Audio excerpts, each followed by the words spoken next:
국민의힘에서는 어제 기관 보고를 받는 자리에서 더불어민주당 신현영 의원에 대한 여러 가지 좀 발언이 나왔습니다. 어떤 얘기였을까요? 한번 영상으로 확인해 보실까요?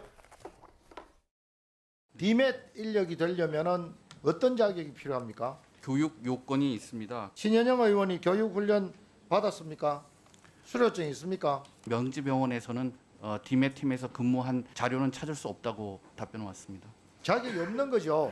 분명하게 대답하십시오. 네, 현재로는 그렇다고 판단이 됩니다. 자, 위급 환자 우선 후송하고 판정하고 해야 되는데 그 행위를 방해했고 또 디맷을 늦게 도착한 책임이 있는 거 아닙니까? 재난응급의료 비상 대응 매뉴얼에 맞지 않은 부적절한 행위라고 생각이 듭니다. 자, 이 디맷 자격이 없는데 신현영 의원이 그때 그 명지병원에 닥터카에 탑승을 했다. 조규용 복지부 장관이 얘기를 했어요. 장 이사장은 어떻게 들으셨습니까? 굉장히 심각한 문제죠. 야당 일각에서는 이건 지역적인 문제라고 좀 축소하고 싶은 의도도 보입니다만 이태원 참사가 왜 발생을 했습니까? 제대로 된 매뉴얼이 없었고 또는 안전관리 매뉴얼이 있었어도 현장에서 그걸 지키지 못했기 때문에 발생한 가슴 아픈 사고입니다. 그렇다면 가장 중요한 게 재발 방지 차원에서 매뉴얼을 잘 만드는 것도 중요하지만 있는 매뉴얼, 원칙을 잘 지키는 게 무엇보다 중요하잖아요.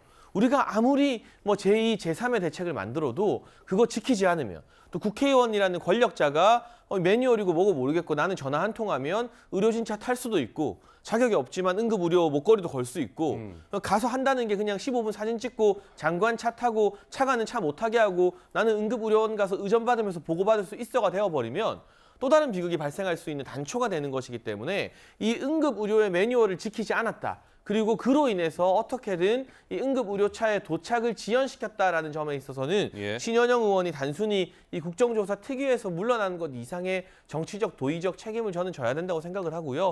형사 고발이 되어 있는 상황이기 때문에 제가 봤을 때 이 복지부 장관의 답변을 토대로 미루어 보면 법적인 책임까지도 지게 될 확률이 대단히 높아 보입니다. 어제 이런 얘기도 나왔어요. 그러니까 지금 아까 장 이사장이 잠깐 언급을 했습니다만 이태원 참사 현장에서 국립중앙의료원을 이동할 때는 신현영 의원이 조규홍 복지부 장관 관용차를 같이 타고 갔다는 거 아니겠습니까? 그에 대한 얘기도 있었습니다. 잠깐 영상으로 보시죠.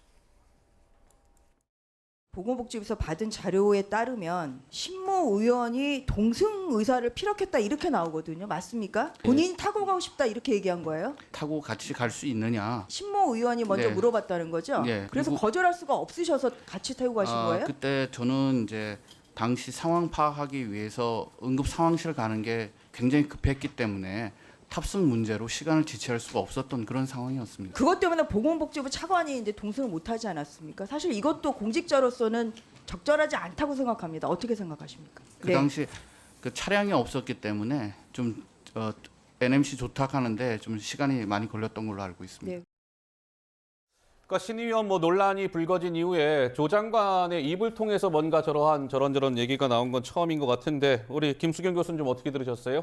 그러니까 여러모로 봐도 부적절하고 사실 처음에는 선의가 있었다라는 이야기를 믿고 싶었어요. 그런데 이야기가 파면 팔수록 선의가 과연 있었나라는 게 의심될 정도로 이상한 이야기들이 계속 나오고 있죠. 어쨌든 닥터카를 자기 집 앞에까지 불러서 남편을 태우고 간 그 과정도 너무나 이상했고 또 현장에서 어쨌든 보건복지부 장관은 그날 택시 타고 왔거든요, 현장에. 그리고 이제 그 국립중앙의료원으로 빨리 가서 지금 어떻게든 이 현장 상황을 어떻게든 이제 수습하고 해야 되기 때문에 빨리 가야 되는데 거기에서 신현영 의원이 나도 그 차 좀 탑시다 이렇게 된 거예요. 그런데 거기서 장관이 이거 타도 된다 안 된다 실갱이를 할 수가 없잖아요. 지금 한시가 너무 없으니까. 급하고 또 국회의원이 그렇게 얘기를 하는데 거기서 매몰차게 안 됩니다라고 하기도 어려워서 일단 타십시오 하고 차관은 결국 못 탔다는 거예요. 그래서 그 차관은 택시를 타고 갔을 텐데 택시 잡기가 쉽지 않았겠죠. 현장에서 많이 벗어나서 잡았어야 될 테니까. 그래서 여러모로 굉장히 이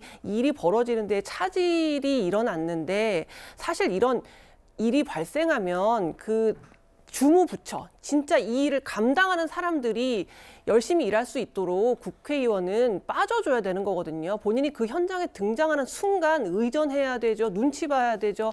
본인은 강요하지 않았다지만 어쨌든 국회의원이 차 타고 간다고 하는데 어떻게 거기서 노라고 합니까? 예. 그런 여러 가지 측면에서 대단히 부적절하고 정말 이거 형사 처리도 어쩌면 될 수 있는 아주 위중한 사안이라고 생각이 듭니다. 어제 저렇게 신현영 의원을 향한 국민의힘의 여러 가지 메시지가 나오자 또 유가족들은 너무 국민의힘은 신현영 의원 건에만 집착하지 마세요. 또 이렇게 반발을 사기도 했다고 합니다. 근데 이제 한덕수 총리 그리고 이 신현영 의원을 국조 증인에 채택을 하느냐 마느냐 이 논란이 있었는데 한덕수, 신현영 두 분 다 증인 채택 안 하는 걸로 여야가 일단 그렇게 정리를 했다고 합니다. 자, 저희가 준비한 다음 주제로 넘어가겠습니다. 만나보시죠.